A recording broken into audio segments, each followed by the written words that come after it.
Okay.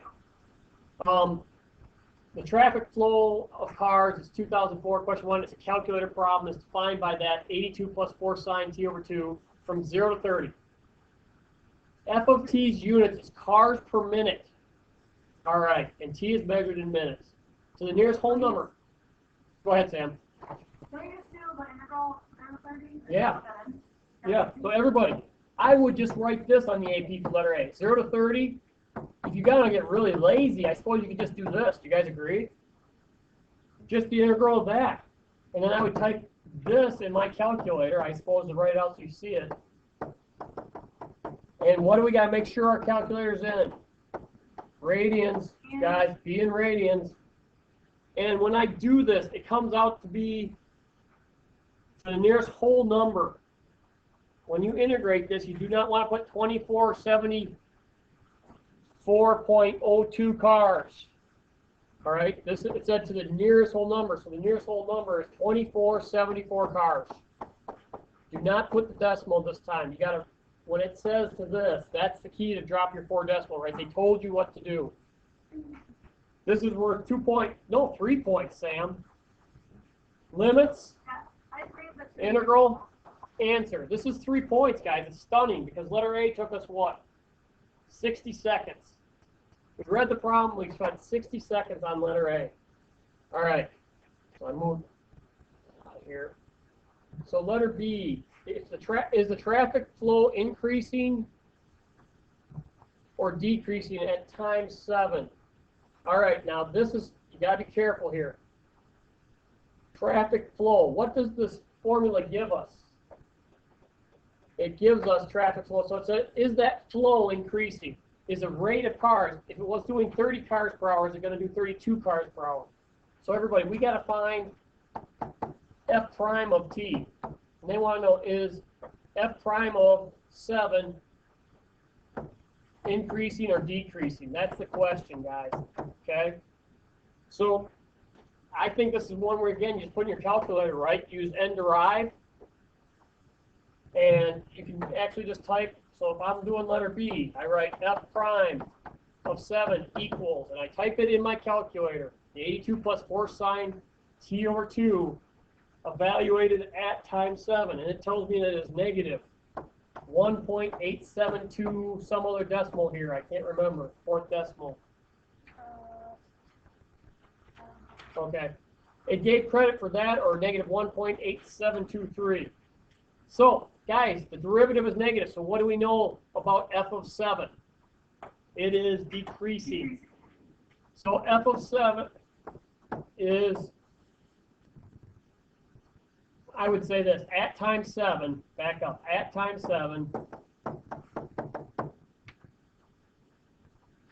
f prime of 7 is negative, thus the flow, traffic flow, thus the traffic flow is decreasing. And I remember to spell it right. I had to look up and make sure, take a second and make sure you spell it right. All right? Again, pretty easy. Only 1 point though.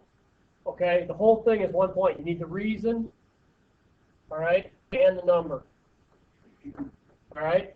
So we're 4 points in, at least 5 points for the next 2. And this is the one you're talking about, Sam. What is the average value of the traffic flow over the time interval? All right. Well, again, we are trying to replace the area under the curve with a single line. So in this case, F average. All right, guys. There is the rectangular box that represents the area on the one side. All right.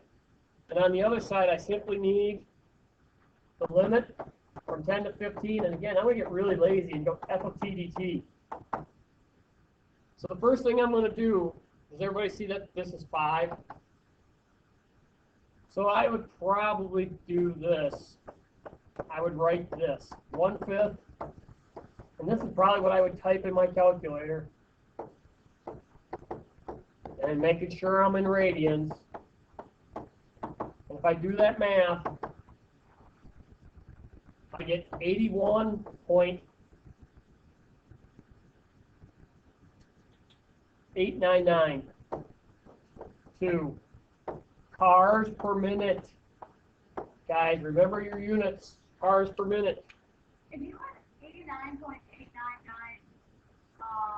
That's good. Okay, then you'd be.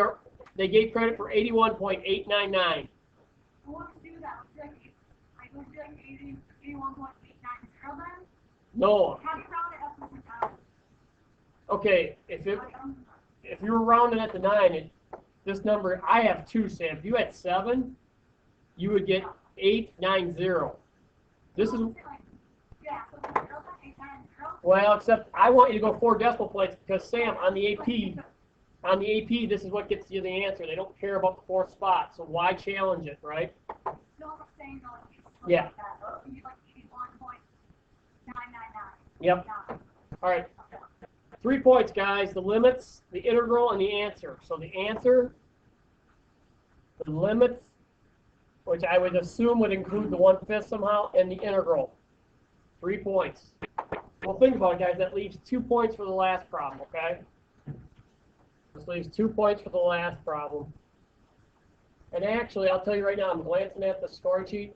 1 point for the last problem, and 1 point for units for C and D. So make sure you have cars per minute on C, and here we're going D. What is the average rate of change of the traffic flow over the time period? Guys, average rate of change, like the mean value theorem. Guys, it's just from 15 to 10. Indicate units of measure. I just want to do F15 minus F10. This is the average rate of change of the traffic flow. Okay, C was the average value of the traffic flow. And this is the average rate of change. Very close words, do we agree? Very different answers. Guys, again, I would just use my calculator because I got to plug 15 back up in here and get a value. Then I got to plug in 10. I'd probably do it as one gigantic line so that I have no rounding error. Okay? Divided by 5. And I get an average rate of change of 1.517 something. Okay, guys, be careful on your units. Cars per minute, or cars per minute squared. So for letter D, guys, you get a point for this answer. And they took 1.517 or 1.518.